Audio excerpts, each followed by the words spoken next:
Hello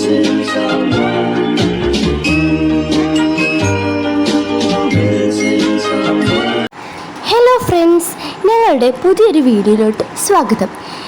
ഇന്ന് നമ്മൾ സ്വാതന്ത്ര്യദിനവുമായി ബന്ധപ്പെട്ട് ക്വിസുകളിൽ ചോദിക്കാൻ സാധ്യതയുള്ള ചില പ്രധാനപ്പെട്ട ചോദ്യങ്ങളാണ് നമ്മൾ ഇന്ന് ഡിസ്കസ് ചെയ്യുന്നത്.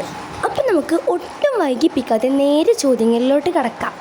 പിന്നെ അത് മാത്രമല്ല, ഈ വീഡിയോയുടെ അവസാനം ഞാൻ നിങ്ങൾക്കൊരു ബോണസ് ക്വസ്റ്റ്യൻ തരുന്നുണ്ട്. അതിൻ്റെ ഉത്തരം നിങ്ങൾ കമൻറ്റ് ബോക്സിൽ ഇടണം. ആദ്യം ഉത്തരമിടുന്ന ആളുടെ പേര് നമ്മൾ നെക്സ്റ്റ് വീഡിയോയിൽ പറയാം. സോ നമുക്ക് ക്വസ്റ്റ്യനിലോട്ട് കടക്കാം. 2024 എത്രാമത്തെ സ്വാതന്ത്ര്യ ദിനമാണ് നാം ആഘോഷിക്കുന്നത്? ഉത്തരം 78ാമത്തെ. ഇന്ത്യയിലെ ഏകദേശീയ പതാക നിർമ്മാണശാല ഏത്?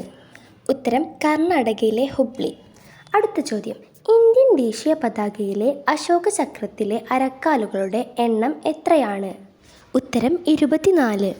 ഇന്ത്യൻ ദേശീയ ഗാനത്തിൽ എത്ര വരികളുണ്ട്? ഉത്തരം 13. സ്വാതന്ത്ര്യത്തിന് വേണ്ടി യാചിക്കുകയല്ല, അത് പിടിച്ചു വാങ്ങുകയാണ് വേണ്ടത് എന്ന് പറഞ്ഞ സ്വാതന്ത്ര്യ സമര സേനാനി ആര്? ഉത്തരം ലാലാ ലജ്പത് റായ്. അടുത്ത ചോദ്യം, ഇന്ത്യയുടെ വന്ധ്യവയോധികൻ എന്നറിയപ്പെടുന്നത് ആര്? ഉത്തരം ദാദാഭായ് നവറോജി. ക്വിറ്റ് ഇന്ത്യ സമരനായിക എന്നറിയപ്പെടുന്നത് ആരാണ്? ഉത്തരം അരുണ അസഫ് അലി.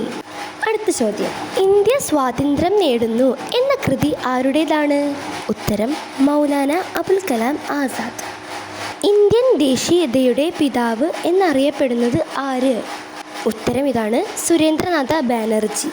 പിന്നെ ഫ്രണ്ട്സ്, ഞാൻ ക്വസ്റ്റ്യൻ വായിക്കുന്നതും ആൻസർ പറയുന്നതും കുറച്ച് സ്പീഡാണെങ്കിൽ ഒന്ന് കമൻറ്റ് ചെയ്യണേ. അടുത്ത ചോദ്യം വളരെ സിമ്പിളാണ് കേട്ടോ. സ്വാതന്ത്ര്യ സമരവുമായി ബന്ധപ്പെട്ട് മറാത്ത കേസരി എന്ന പത്രങ്ങൾ ആരംഭിച്ചത് ആരാണ്? ഉത്തരം നമുക്കെല്ലാവർക്കും അറിയുന്ന ബാലഗംഗാധര തിലക്. അടുത്ത ചോദ്യം അതിലേറെ എളുപ്പമാണ് കേട്ടോ.